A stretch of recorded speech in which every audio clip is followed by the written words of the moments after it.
Почитувани, добре дојдовте во најновото издание на Патот до успехот. Наш денешен гостин, господинот Трифон Костовски. Следниве 45-50 минути слушнете ја приказната на господинот Костовски. Останете со нас. Јас сум Мишко Иванов, вие сте со 24 Вести телевизија.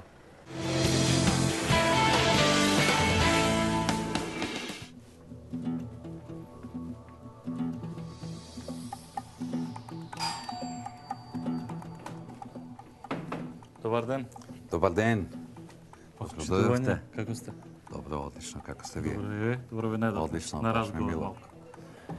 Трифон Костовски е роден на 27 декември 1946 година во Скопје. Овде завршува основно и средно образование. Костовски дипломира на економскиот факултет во Скопје.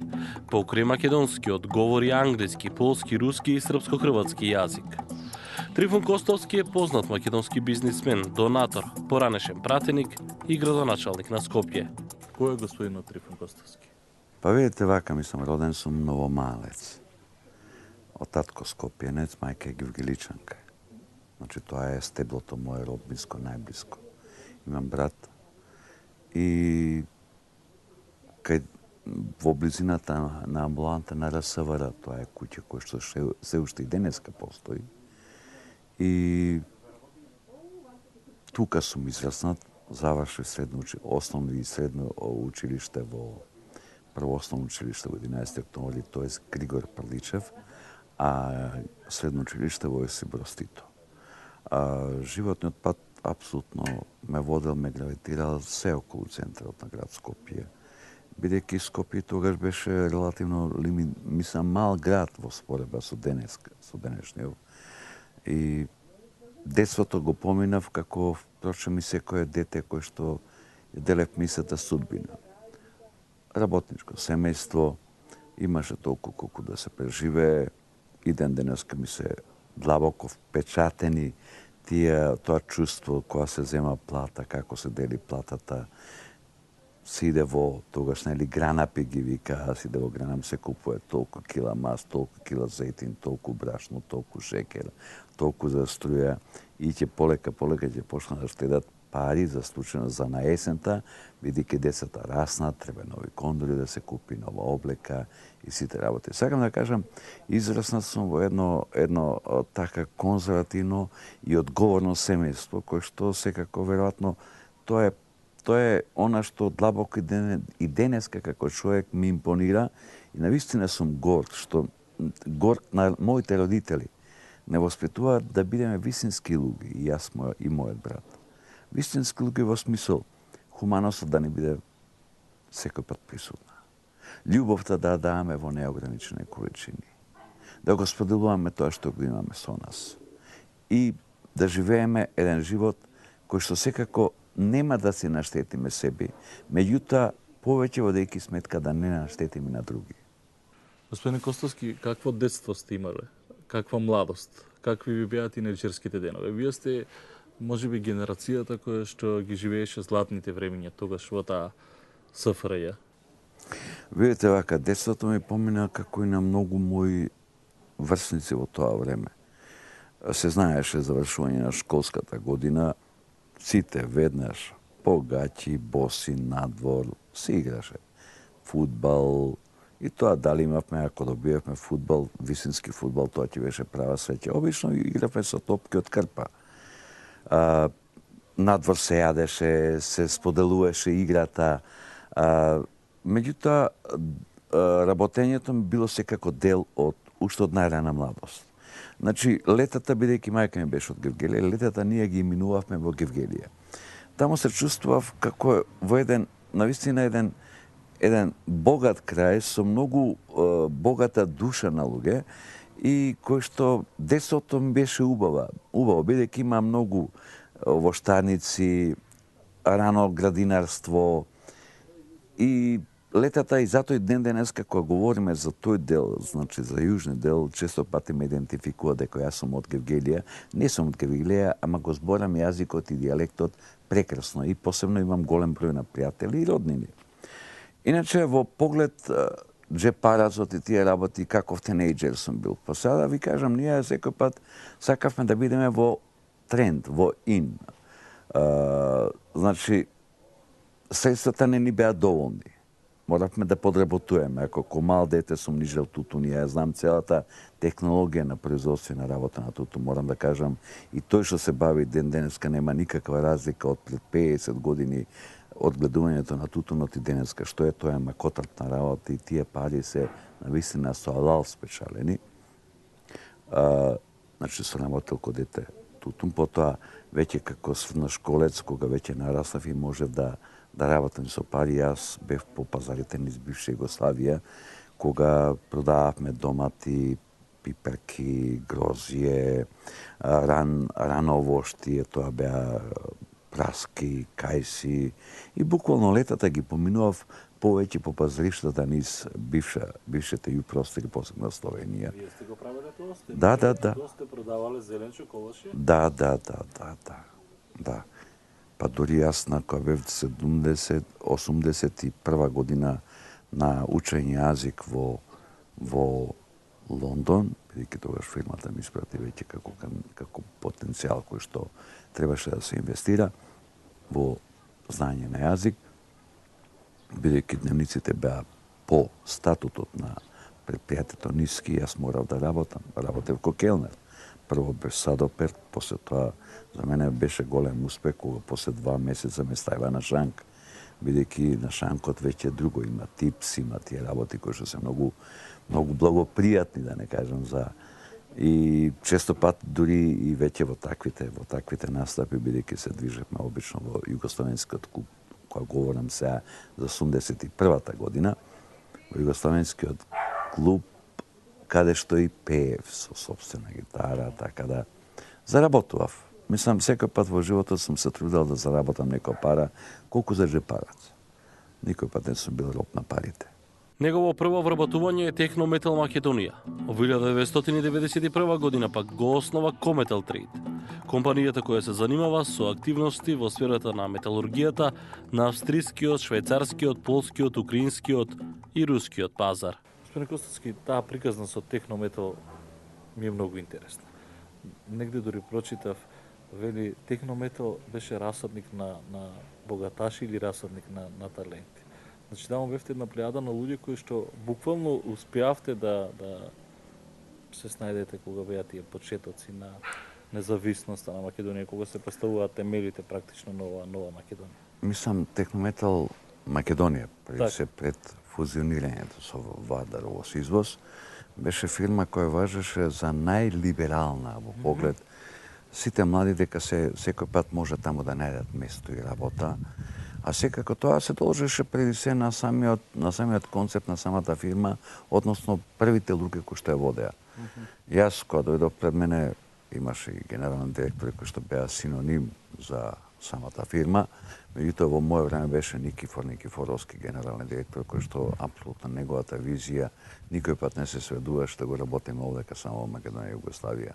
Често пати мојот директор на сектор што ми беше Ристич, тој ќе ме викнеше, мапата, вика, гледаш ли ова? Ова е твојата еднина, вика. Тука гледа да најде свој место и интерес. Од тој аспект, организационата поставеност на Технометал Македонија беше фантастична во споредба со сите останати увоз-извоз фирми во Скопје, кои што беа. Имаше некоја магија во тој Технометал или практично се бираа кадрите на некој начин кои што Па видете вака, прво кој да работи во Технометал? Можеше. Немаше елитизам тука, апсолутно. Повеќе може и постоеше елитизам во Интеримпекс, во Вардарово извоз. Во Технометал го немаше тоа. Тука се бараше млади, перспективни луѓе, во кои што му е отворена вратата на секој, буквално како што и пред малце реков. Мојот директор ме вели, кога нема што да правиш, еве ти патен налог. Оди право на кај партнерот, слушни го. А ако си паметен, ќе разбереш омак, има да му решиш. Во Технометал Македонија и во сите останати фирми, таква кариера не се градеше преку ноќ. Значи, мора да се поминат сите скалила, се знаеше дека приправник е година дена, после станувате комерцијален референт, После тоа мора да помине 4-5 години па да бидете самостоен комерцијален референт. Па да бидете шеф на реферат, значи веќе ви треба да искуство од минимум 10 години, па шеф на деловница, сигурно веќе 15 на години, директор, значи морате да имате изминато патот меѓу 15 и 20 години да бидете директор на сектор. Тоа е една школа во која што јас денеска не можам да препознам во ниту една фирма овдека во Македонија, и една школа која што за мене лично како човек многу ми значи. А зашто ние бегаме од тоа сега, кога веќе го имавме готово, зашто не го пресликаме? Или можеби вие го пресликавте подосна во Видете вака, респектот према искусните кадри од нас младите беше исклучително висок. Тоа е тоа што денеска веројатно го нема. Младите многу не почитуваат. Да, живееме во свет во кој што квалитетот се занемарува, луѓето смета дека знаат се и дека за се имаат одговор и за можеби прашања кои што се битни, а уште помалце за најбитните прашања. И можеби тоа е што ние денеска и како држава и како народ ја платиме таа цена. Да бидеме една од последните земји во овој транзиционен период, кој што не умееме некако да се снајдеме со новите предизвици на 21 век. Не можеме да се пронајдеме кога не само со европскиве наши партнери, туку и со азиските, па дури и афричките земји веќе многу напред грабат во поглед иднината, да не говориме Јужна Америка. Ние овдека застанавме и се плашам дека Македонија вака како што ја води политиката, прости мине зборот, еден ден ќе стане музеј на држава како изгледала држава во 20 век. И ве прекинав за првата сделка во Технометал. Првата сделка не можам да се сетам, бидејќи јас ги работев прво административните работи. Уредно направена пријава. Така. Уредно направен телекс. Телекс тогаш немаше ниту СМС, немаше ни постаje факсовите испадна. Значи, дикцијата, реченицата, јасноста. Значи, тоа е една школа која што мора да помине секој доколку има некоја амбиција за понатака да биде. Ние го поминавме тој дел и моето време јас го поминав повеќе во Силика Гостивар. Активно учествував во тие бизнес делки, меѓутоа бизнес делките јас почнав самиот да ги правам во моментот кога веќе отидов како делегат во Полска. Али веќе испечен човек, кадар кој што знае не метали, метали. Колку години имавте тогаш? Тогаш кога заминав бев на 36 години.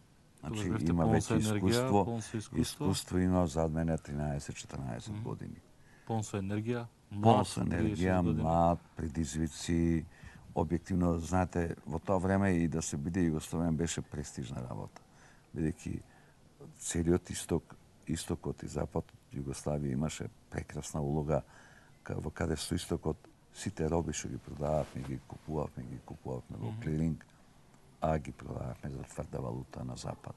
Тоа се прекрасни времења кои што навистина успеават со тоа раководство да одиграат феноменално таа игра.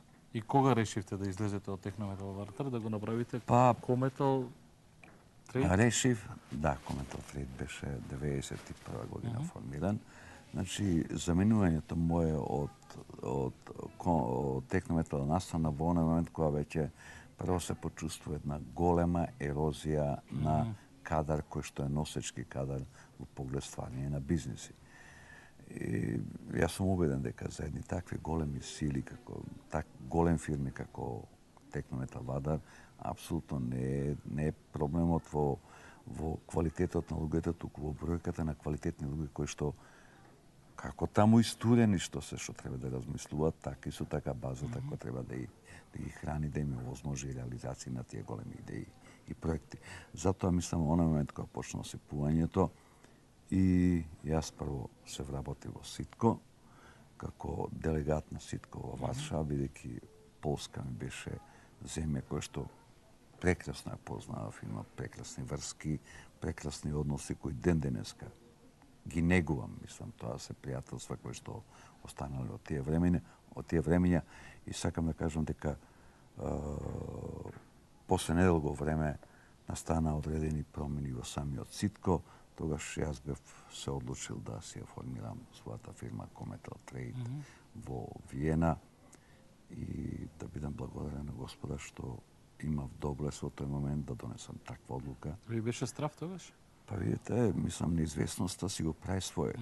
Во 2002 година Костовски решава да се врати во Македонија. Станува пратеник во собранието. Зошто се решивте на тој чек? Имавте се, имавте Полска, имавте Виена, имавте успешен бизнис. Што е оно што ве натера да се вратите назад во тие време?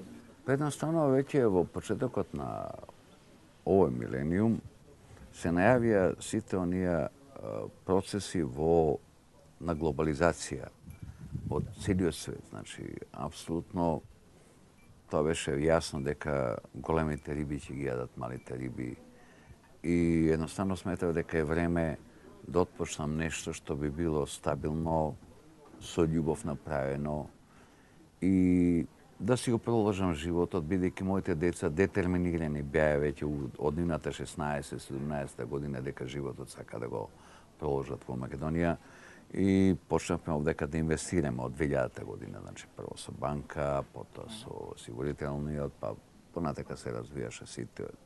Мислам, бранша по бранша, финансиски сектор, издаваштво зедовме, потоа производство, услуги. Сакам да кажам, влеговме во еден систем на перманентно инвестирање во Македонија, во кој што сметавме дека капиталот добро да го пласираме во сопствената земја, бидејќи тука сме и си ја сакаме државата, си го сакаме народот, свој народ, не само македонскиот, односно кога говорам народот, го сакам без разлика на неговата етничка или верска исповест, дека тој човек со мене го дели овдека секојдневието, воздухот, храната, навиките, традициите. Тоа се работи кои што дават една друга димензија, кои што луѓе кои што поминале еден поголем дел од својот живот надвор, навистина им недостасува ова мало, да не кажам, парче од земја во кој што те посеќа на многу би работи кои што во животот си ги поминал. Така да, одлуката за инвестирање беше донесена кон 99-2000 година и од тогаш почнавме и моето веќе 2002 година преселување беше директно учествував на парламентарните избори во 2002 година, кога тогашната опозиција предводена од Социјалдемократскиот сојуз дојде и освои власта. Јас бев парламентарец до 2005 година и од тогаш веќе настана тоа едно полека селење на бизнисот од Швајцарија, Австрија, Европа во Македонија. Се вративте, претпоставувам, во земјава со позитивно мисли? Секако. Мислам дека земјава моја апсолутно нема друга алтернатива, освен да биде идна членка на Европска унија. И сакав да дадам свој личен печат и свој личен придонес во поглед поголемата афирмација на вредносниот систем кој што треба да биде имплементиран во мојата држава со цел да полесно го изоди патот кон тие европски стандарди. Меѓутоа, нажалост, се покажа дека моите претпоставки биле правени на некој поголем ентузијазам кој што отколку на база одредени факти кои што сами за себе говорат дека тој процес апсолутно со актуалните политички структури апсолутно тешко дека ќе можеме ние да го изодеме тој пат брзо и безболно и да стигнеме до таа дестинација. Што си мислите 2002 кога се враќате во Македонија? Дека брзо ќе влеземе во Европска унија, дека на земјата ќе се отворат нови перспективи? Па јас веќе наголемо почнав со инвестирањето тука и сметав дека со мојата подршка на Социјалдемократскиот сојуз, кој што тогаш беше во опозиција, дека ќе дам едно поле за побрзо приклучување кон евроатлантските структури. И објективно, мислам, сега не навлегувам во дали најпаметна беше политиката на Социјалдемократскиот сојуз во тоа време, али објективно барем се почувствува еден ентузијазам дека се има желба да се влезе во Европска унија и НАТО. Барем кај таа партија во тој период таква чувство имав. Што денеска веќе можеби партијата минува низ големи внатрешни премрежија.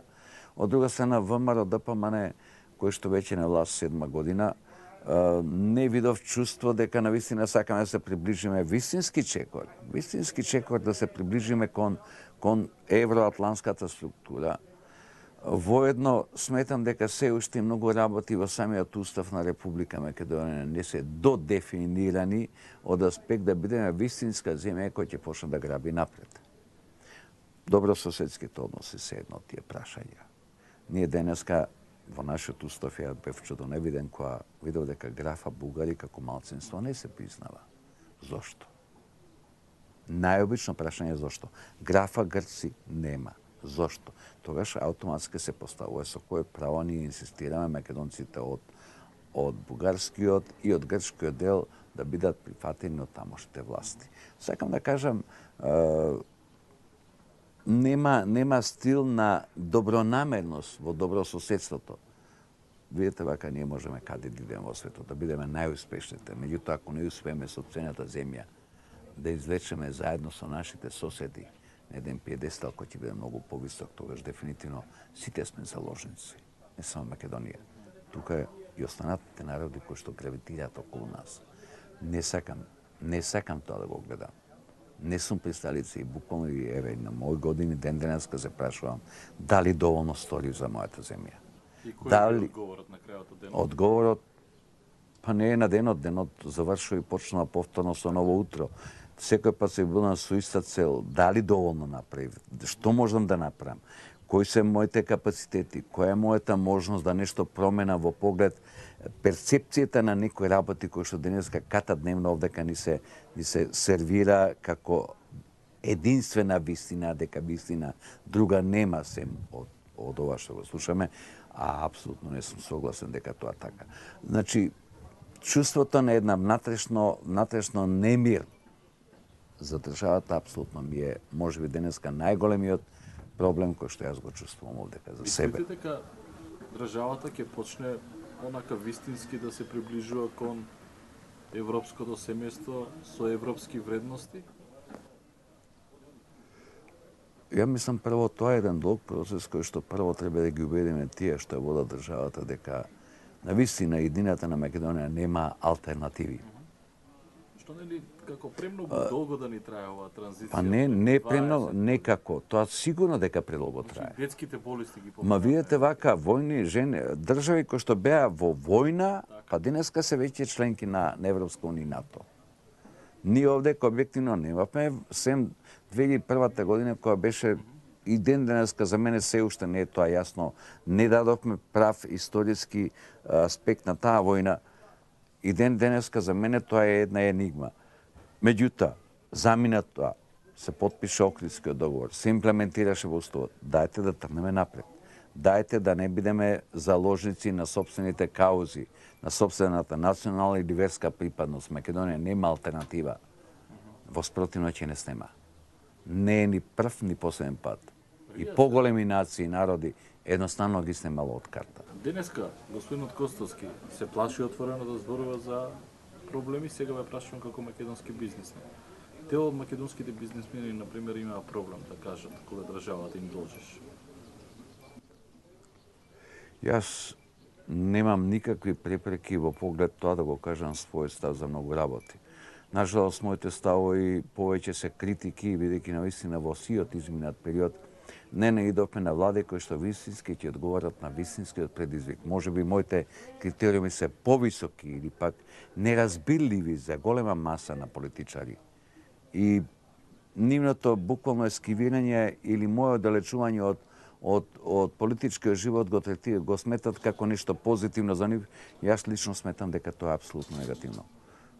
Луѓе кои што имат веќе животно искуство се би инкорпорирано, кои што во животот поминале една успешна кариера, кои што никој пат немале проблеми со законот. Тие такви личности денеска да ги маргинализирате не е казна за поединецот, казна за општеството, казна за државата. Меѓутоа живееме во една реалност таква каква што е, сакале не сакале мораме да споделиме, а дека јас имам своји лични ставови за како Македонија треба да се води, кој што е сосема различна од ставовите кои до сега ги промовира и СДСМ и ВМРО апсолутно тука да. Сега прашањето секако ќе го поставите за политичка партија. дали Македонија има можност сега да прави политичка партија, дали има капацитет. Дали има капацитет. Односно прва опција. Нема тоа што би се створило ново, доколку јас и сакам и да застанам и да се ставам и во првите редови, би била прва опција за Македонија. Бидејќи двете опции ги видовме, не донесува ниту еден исчекор напред. Во подобар живот, во побезбеден живот, посигурен живот и на крај крајва дајте да направиме држава со сите султанати. Живееме. Се чувствувате ли, можеби, омаловажено на некој начин, од кога сте дојдени во Македонија, постојано, од кога влеговте во политиката, како постојано да почна нападите оркестрирани врз вас? Видете вака, од сите страни. јас не се чувствувам омаловажен, бидејќи прво за мене многу битно од каде доаѓаат тие напади. Мислам, доаѓаат од центри на моќ кои што, ама навистина ниту сакам да се осварнам на нивното мислење или нивните критериуми, по кои основи тие ме напаѓаат. Да, но тие креираат одредена... Знам дека креираат, да ви кажам, на крај крајва ја делам судбината.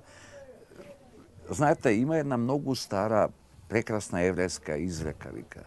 Господе, вика, дај ми сила да го издржам тоа што не можам да го променам. Дај ми памет да го променам тоа што можам. И дај ми ја мудроста да ги разликувам тие две нешта. Ја се трудам да најдам сврхата, односно самата дефиниција на оваа порака. Во мудроста лежи. Ја не можам да бидам Дон Кихот. Бев градоначалник, во кој што немав од ниједна политичка партија поддршка. Направив тоа што умев да го направам. Значи, ако денеска постои професија градоначалник, кажете ми, не постои. Значи, дефинитивно тоа се стекнува со тек на време. Го имплементира прво тоа што најдобро го знае, финансиите. Посочете ми една општина денеска кој што напушта место градоначалник, не конкурира за втор мандат, останува полна каса пари во општината. Дајте ми само еден пример. Тука веќе го ставам на прашање кодексот и моралот и етиката на вреднувањето на луѓето во општеството. Кога никој денеска и од видни политичари, никој не кажа да каже, па чекај овој човек на вистина напред добро дело. Не, едноставно те сметат дека ти си политички противник, бидејќи можеш да им ги помрсиш конците. Не сум тој. Јас сум за Македонија. Мене единствено Македонија ми е битна. Македонија да обстои како држава. Понатака тука моите апетити и амбиции завршуваат. Сакам моите внуци, моите деца да овдека живеат, овдека да творат, овдека како што си ја сака сопствената татковина да положат и да живеат и да бидат поносни граѓани на оваа држава. На крајот повеќе изгубивте или добивте од кога дојдовте? И финансиски и живчано.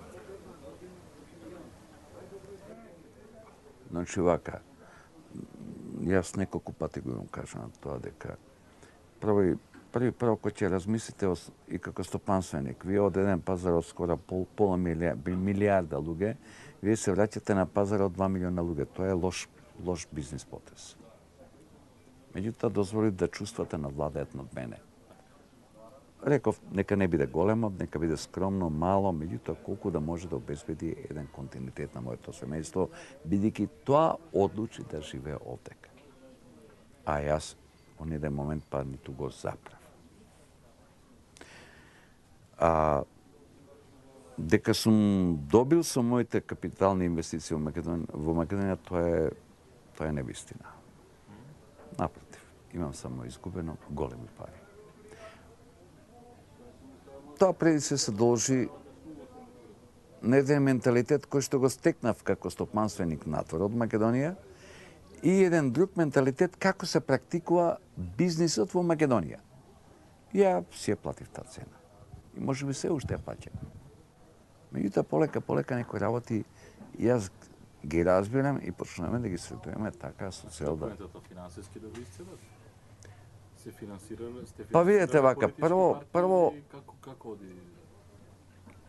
Па видите вака, ние функционираме во еден систем во кој што се вели Република Македонија, во кој што имаме влада, во кој што е инфилтрирана буквално во сите сегменти и на стопанството, и во јавниот живот, во културата, во се и се што.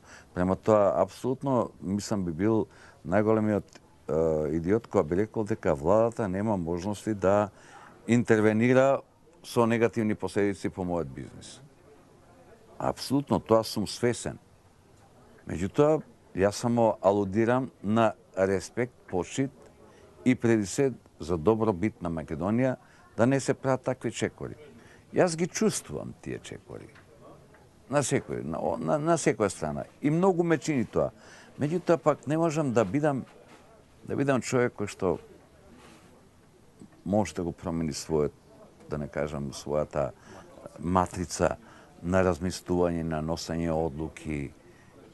И сето тоа може би јас најскапо го плаќам. А тоа најповеќе го чувствуваат моето семејство, да ви кажам. Меѓутоа, спремен сум на тоа и апсолутно не се откажувам од тоа.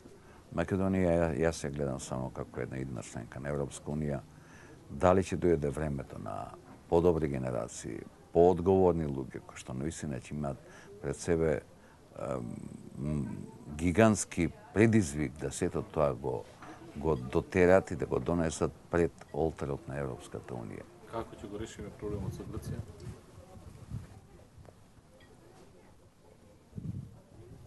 Јас ќе кажам една работа. Нема проблем кој што не може да се реши. Само тука мора да постои прво човечка волја и политичка волја. Проблемот со Грција факт е дека тој ни е наметнат проблем. Меѓутоа, уште поголем факт е дека цела светска заедница не стави под притисокот дека ние мораме да решиме нешто што длабоко сме убедени дека не постои како проблем.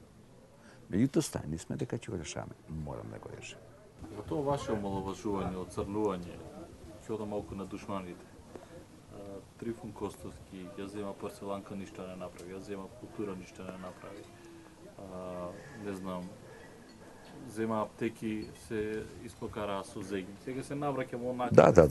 Тоа се факти. Тоа се факти, да. Од каде поривот, мотивот рековте за вашето црно? Видете вака, дел се темели на мои грешки во поглед лоша процена на одредени кадровски решенија, дел се темели и на одредени структурни проблеми со кои се соочуваме и денеска како стопанствени. Значи, кога говориме за порцеланка, мојата намера беше порцеланка и денеска да биде бренд име од Македонија. Бидејќи почиваше исклучиво на сопствени глини, сопствен фелдспат, значи кој што го имаме во Македонија и извезуваме финален производ. Меѓутоа, кога вие, Јас уште кога изледов порцеланка, воведовме, купивме опрема најнова автоматизирана производство на плочки во кој што зидни подни, во кој што дизајнот беше италијански, кој што можеше да се менува по нарачка, каде што се беше компјутеризирано и со роботи, каде што не постои производство прва, втора класа, се е прва класа.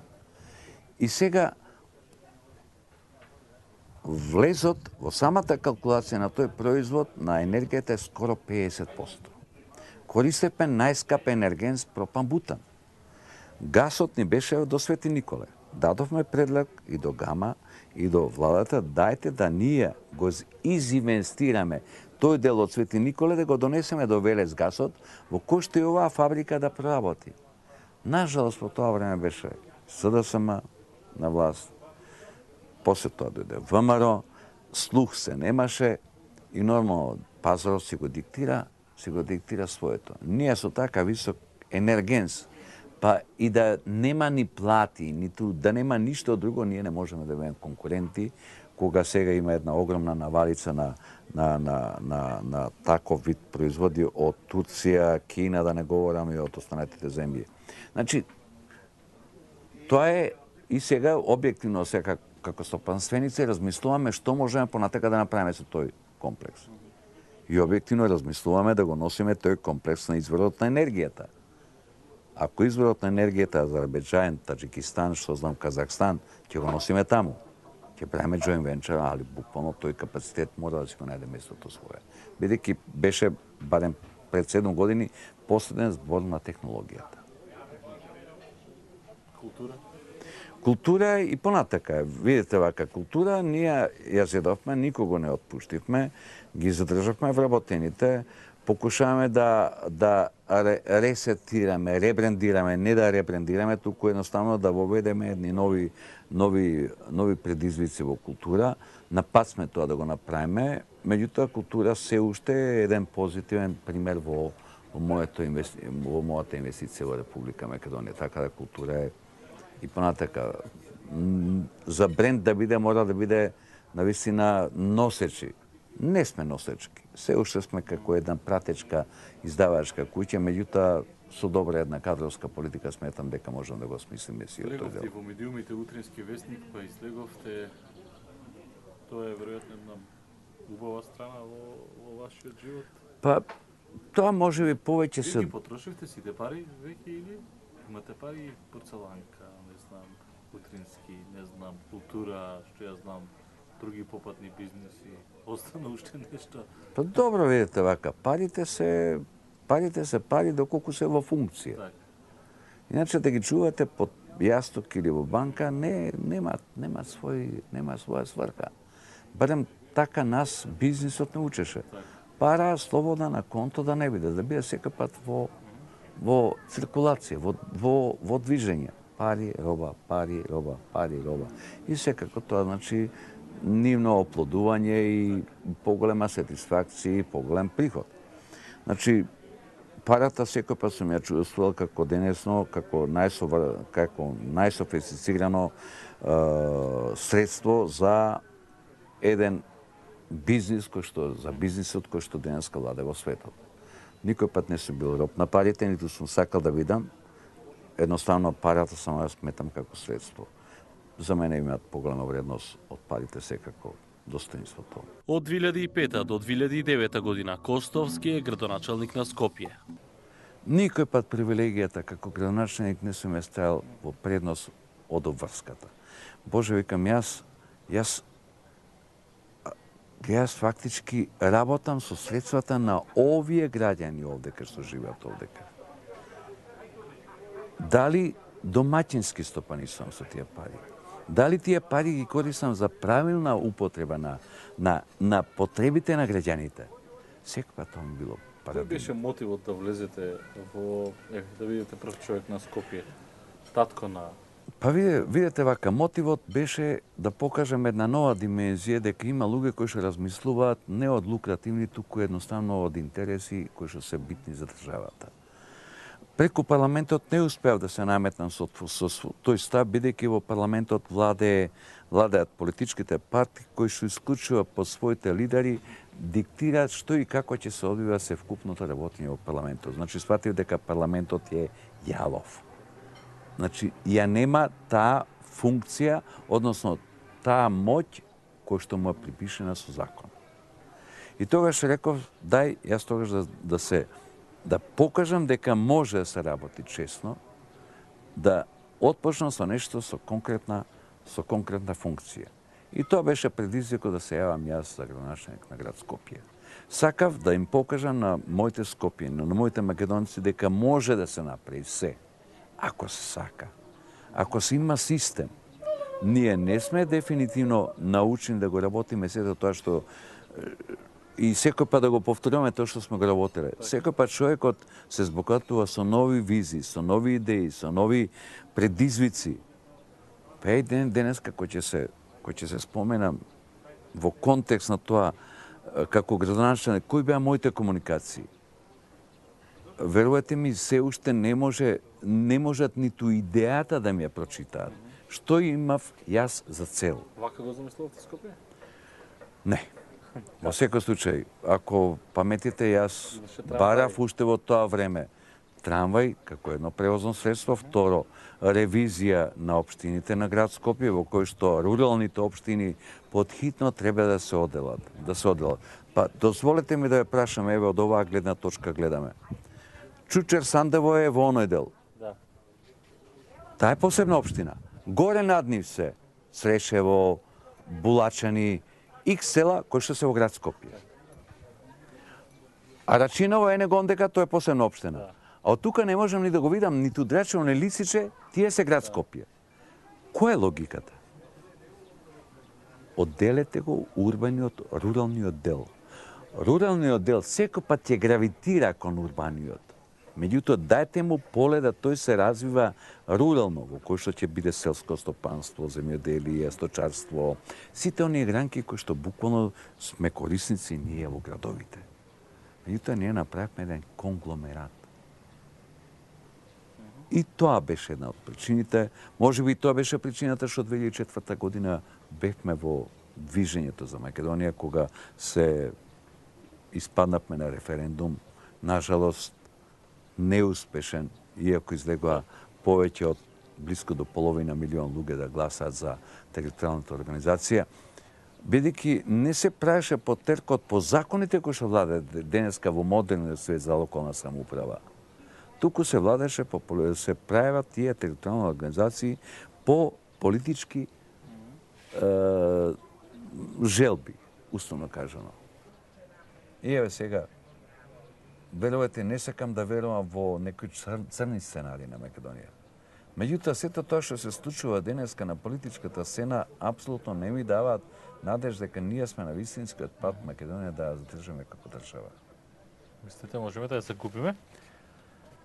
Па видете вака, ако 2001 година беше војна кој што ние не дадовме одговор, али беше за човекови права.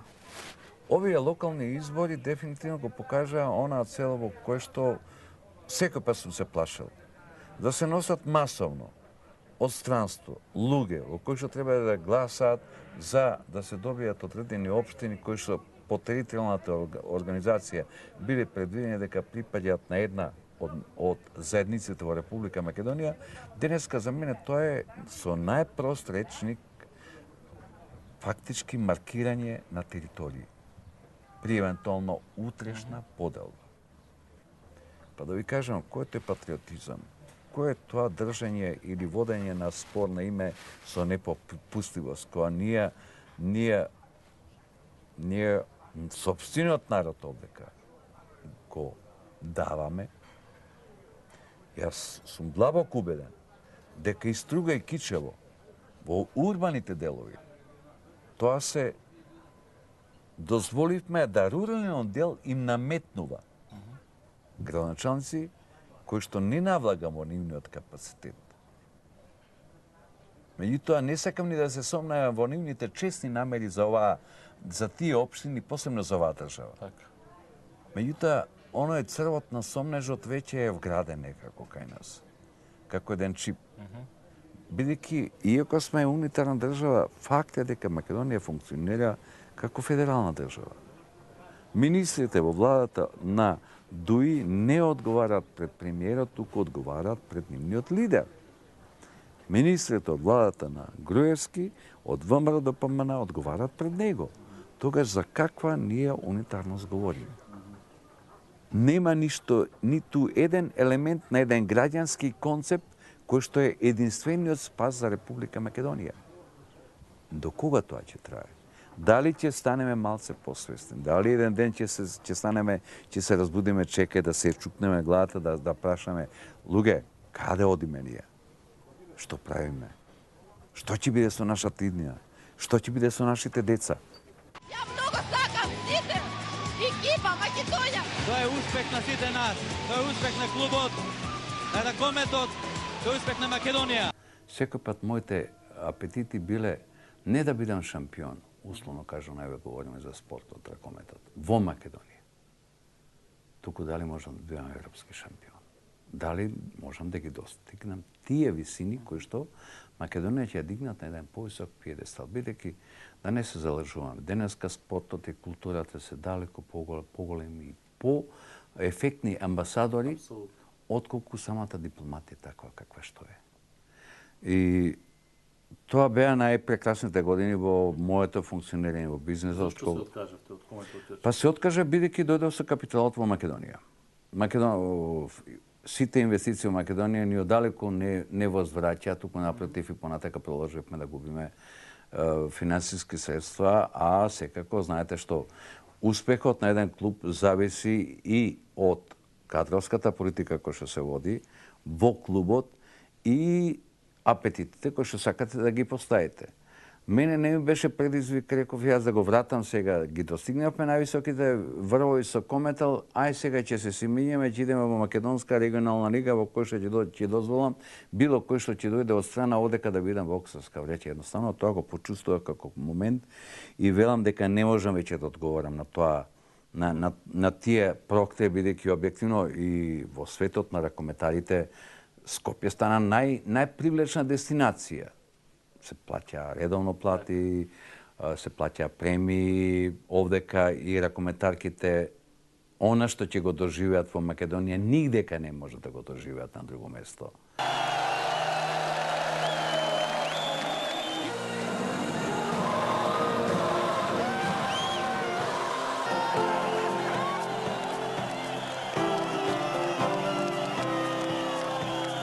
Би се вратиле повторно некаде да инвестирате во спортот? Не.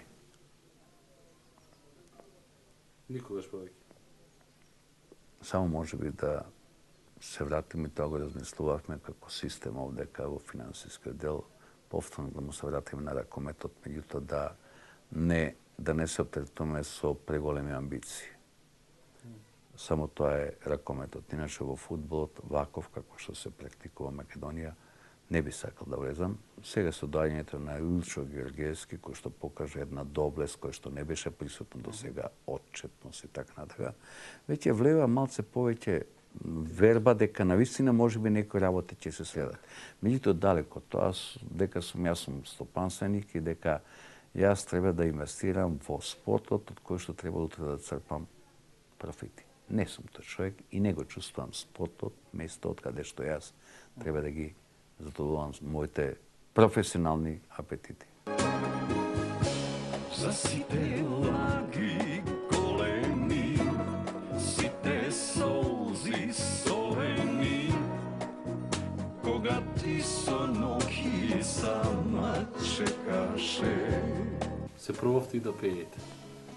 Некои од критичарите велат што му требаше на Костовски, вие видите за душу. Има една стара пословица, вели, кој пее зло не мисли. Јас никој пат не сум се бавил со пеење, пеењето ми е хоби. Имам неколку снимки направено во студиото на Александар, кој што и ден денеска радо ги слушам тие песни.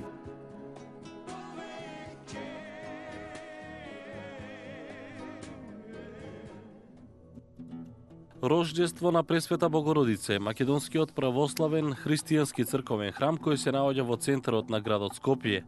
Во минатото, во периодот од 1835 година се до спалувањето до бугарската фашистичка војска во 44-та, црквата била соборен храм на градот Скопје и седиште на Скопската епархија.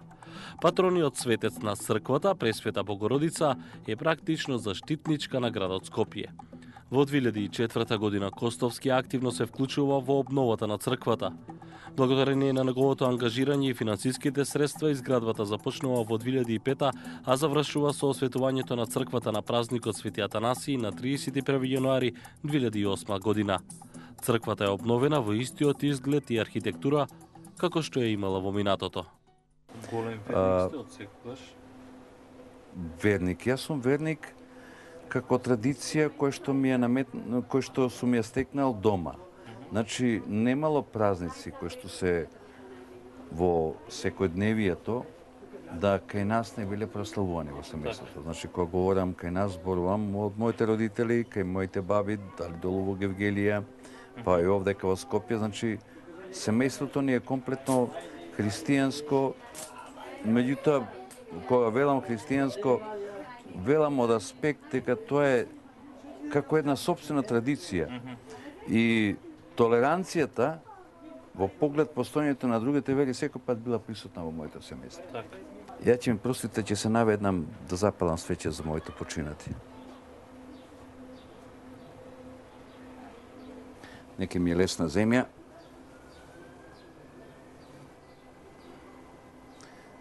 Многу сум горд што имаат навистина воспитано деца и што тоа и ние настојуваме да го пренесеме на нашите генерации.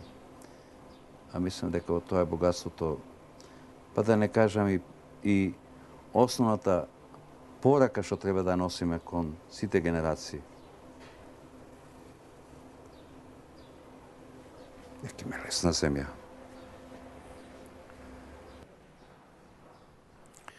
Значи, да, влегување во храм секако. Господин Костовски, вие сте на некој начин финансирал човекот кој што ја го живее овој храм и му возможува на македонските верници да дојдат и веруваат кај нас луѓето во Господ. Да ви кажам, јас сакам да пренесем една работа. Тоа било релативно, предпоставам и Божја волја. Ниту на сон не ми паѓало дека јас ќе бидам возобновителот. Да, тоа сакам да го прашам. Како се случи тоа? Тоа беше сосема спонтано.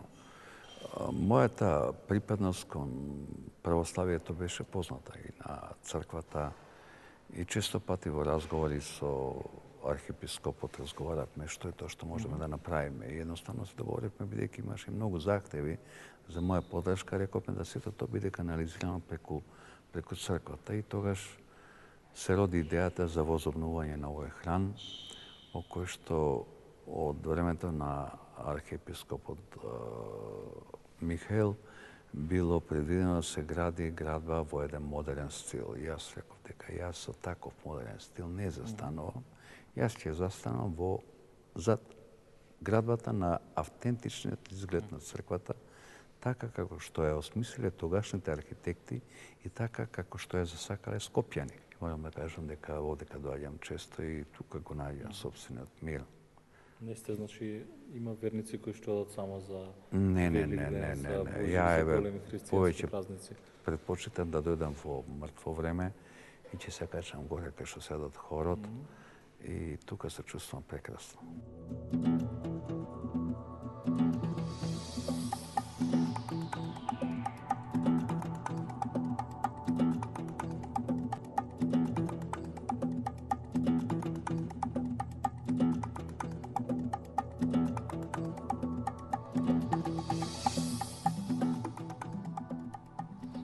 Господин Костовски, ви благодарам што одвоивте време. Буквално половина ден посветивте на нас. Па, ајде да бидеме многу по-реални. Си посветивме време еден на друг. Вие како медиум во кој што сакате да пренесете нешто што е позитивно во земјава, а јас како еден од тие чинители во тој реален свет, ја искажав, го кажав моето детство, мојот живот, моите дилеми, моите подеми, моите падови, така да сметам дека задоволството е обострано. Ви благодарам многу. Посакувам многу успех понатаму во животот и во кариерата. Благодарам. Исто и вам. Ова беше уште едно издание на Патот до успехот. Ви благодарам за вниманието и довидување до следната сабота.